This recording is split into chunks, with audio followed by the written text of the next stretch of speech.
Hello everyone! This is Ate Del Dumondon in Hong Kong updating again. Lalabas ako kasi may gagawin ako. Umuulan ang Hong Kong ngayon. Sobrang init ng ilang araw and now it's raining. Hindi na mainit.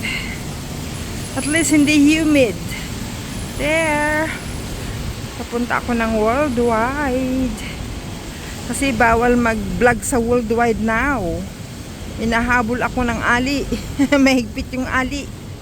Siguro pinagbawalan kasi yung mga nangyayari sa worldwide, yung mga kaya pinagbabawal. Yan, bababa ako dito. Diretso lang sa baba. Hanggang sa worldwide habang natutulog si Bossman. Hindi kami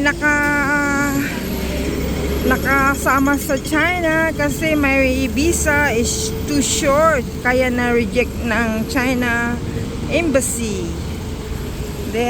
Kasi November 18 yung expired ng aking visa, kaya hindi pwede. Kaya next year kasama na kami bago ako mag for good. Saka si Mr. Ling also,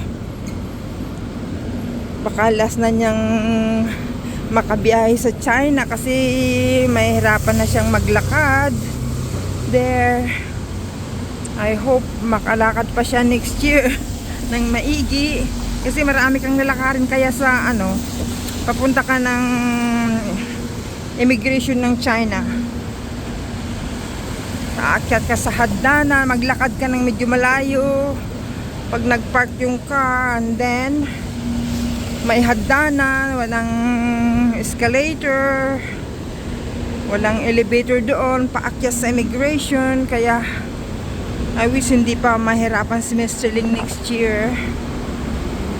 At least makita namin yung panibagong renovation na bahay niya doon sa China, sa Mission Hills.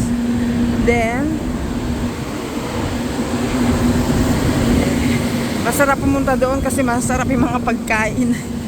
Mahilig si Michael ng mga hot pot. Saka yung seafood restaurant doon na ang dami-daming ipaluto doon. Hindi namin matitikmaan. Si Michael kasi mahilig, kahit may sakit, may karamdaman yun. Oh my God, mahilig kumain.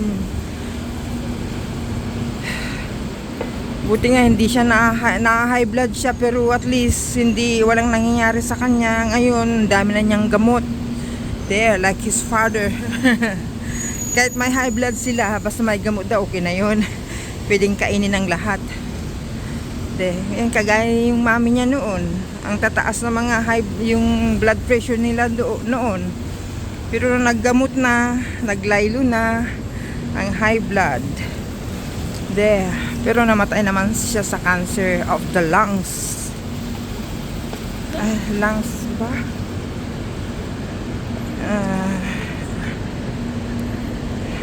Lung cancer.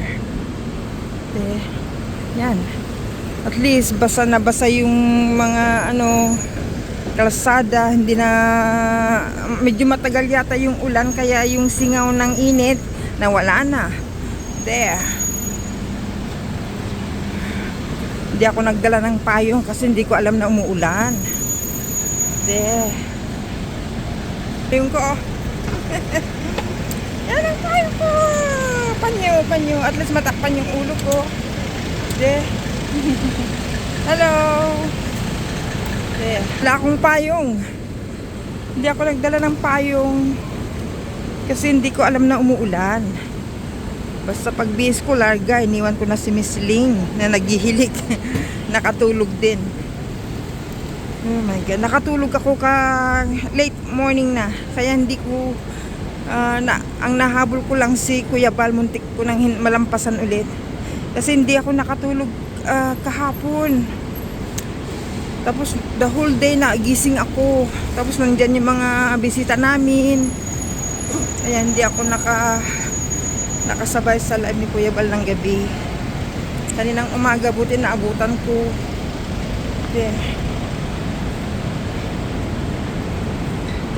Maulan ang Hong Kong. But at least it's not heavy. Kanina siguro medyo heavy kasi basang-basa na itong mga sahig. Punta ako ng Worldwide. Okay, bye for now. Kasi malapit na, bawal ang mag-vlog dun sa Worldwide House. Doon kami sa Chinese Club on Wednesday, lunch ni Miss Celine. Kaya maggala na naman ako sa Worldwide.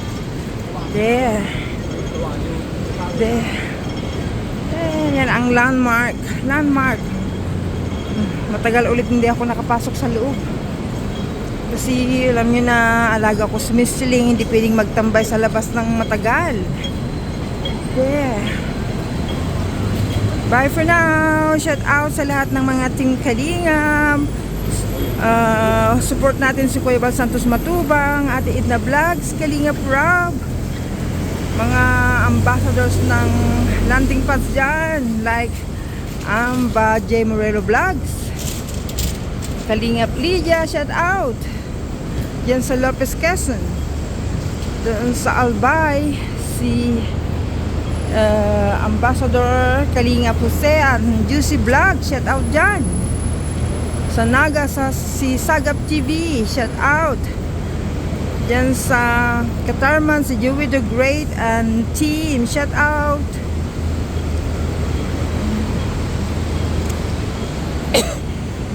Sa Sorsogon si Ambassador Kalingap Tatay Papsi and I think Kalingap for TV, shout out. Diyan sa Davao, Malalag, Ambassador Ga, Mara Vlog, shout out.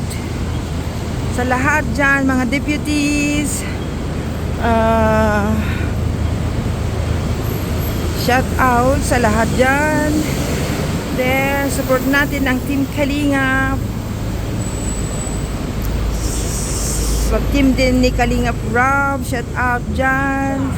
Mga keyboys, mga hagibis, support natin lahat ang mga Team Kalingap, especially sa mga charity vloggers na mababait. Also to Ivana Alawi, si Virgilin Cares, noon lagi akong nanonood kay Virgilin Cares nung post noon. Ngayon madalang na. Minsan dumadaan na lang, minsan walang oras. Thank you so much. Bye. And also thank you sa mga subscribers ko, mga nanonood dyan. Dahil sa panood nyo sa akin din, nakakatulong tayo kay Kuya Bal. See? I'm helping Kuya Bal sa abot ng aking makakaya kahit wala na akong ipon. Kasi marami din tayong binabayaran dito, yung Google Palipad. Ngayon na nagbayad naman na ako ng in advance, pero ang agang nakalak yung yung aking Google Palipad, kaya hindi ako makapagpalipad. Sa mga hindi ko naabot na hanggang palipad lang kasi si Kuya Bal lang ako nakatutok talaga. At saka sa dalawang ambassadors natin. Ayan na. Takbo ako sa kalsada, maabutan ako ng bye for now, thank you.